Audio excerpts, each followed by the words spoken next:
Hey, come watch this amazing duel. Though Chen had cracked his moves, he closed in, ready to teach him a lesson. Of course, borrowing boat was fuming, but he didn't expect Chen to grab his ear, and in just a few rounds, Chen had his face up close and personal 4 times. Talk about double trouble. 2 ear pulls and 1 knockdown. This humiliation left everyone present wide-eyed and shocked. Borrowing boat Yuanjia was no match for Chen, let alone Yuanjia. I can see clearly now you're no match for my master. After breaking Boring Boat's fingers, Chen tied his belt like a model and walked away, having defeated Boring Boat Yuanjia. But he was far from happy because he suddenly realized there was definitely more to his master's death. Late at night, Chen brought a doctor to his master's grave for an autopsy. Just then, the disciples of Jinwu stormed in, accusing him of disrespect. I'd rather face their wrath than uncover the truth. If you stop me, kill me first. Chen believed his master was poisoned, resisting crowd pressure. After performing an autopsy on his master, a doctor confirmed toxins in the liver. Yuanjia was poisoned. But he had been secluding himself for months to prepare for the duel with Boring Boat. Hence, the poisoner must be an insider. From that day on, the morale at Jinwu plummeted, and anxiety spread like wildfire among everyone. The next day, during training, everyone's eyes were locked on Chen, eager to see his unique training methods.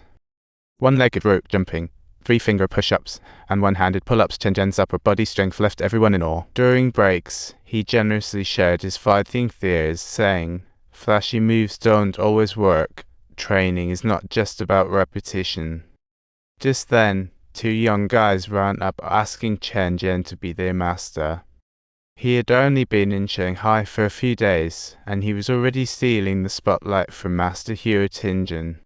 Huotingen, the proud master of Jinwu, found himself ignored a talk about embarrassing. Where could he hide his face?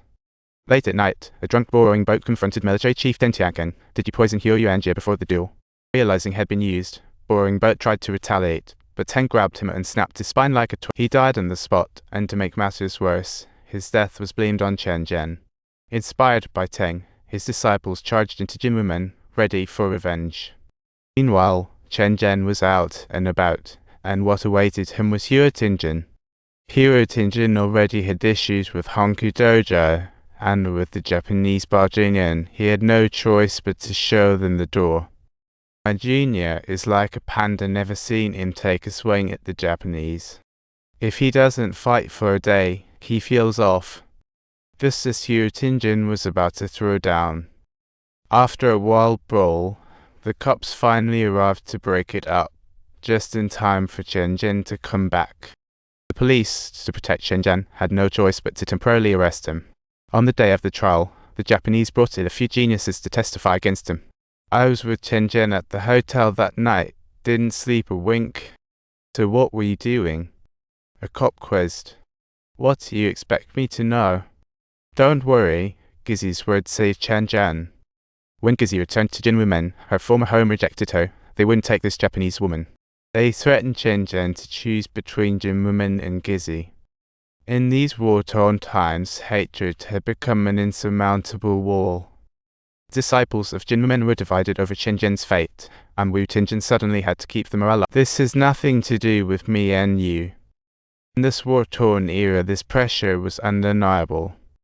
In this war-torn era, hatred had formed an impenetrable wall.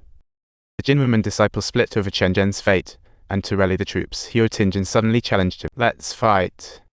If I win, you've got to scram. Otherwise, you'll be the new master." Obviously, Huotingen was going all out. Every punch was like a fierce joke.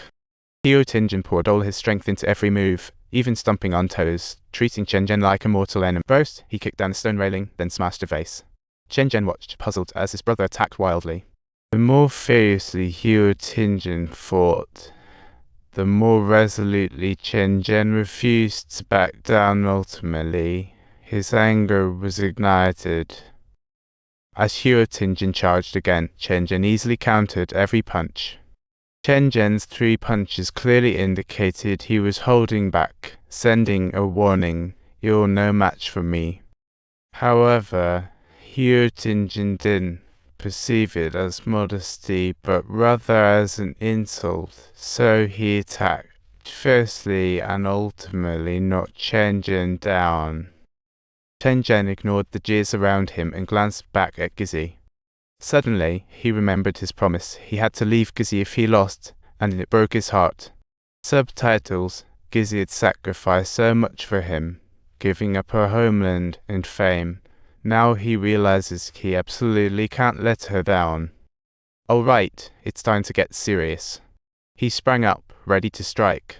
No more holding back, he was about to unleash his true power. His Western boxing style left everyone wide-eyed, with an astonishing hit rate. Chen dodged and twisted. Yuanjia couldn't land a punch. Before long, Yuanjia was wounded. But Yuanjia, as Yuanjia's son, had extremely keen insights and quickly caught Chen's flaw. He seized the opportunity for a flying kick, followed by a sweeping blow, knocking Chen off balance. Chen never imagined he would end up in such a sorry predicament. He never aspired to be the master, yet he had to assume responsibility for Gizzy. Subscribe to our channel and follow us to unveil even more thrilling stories.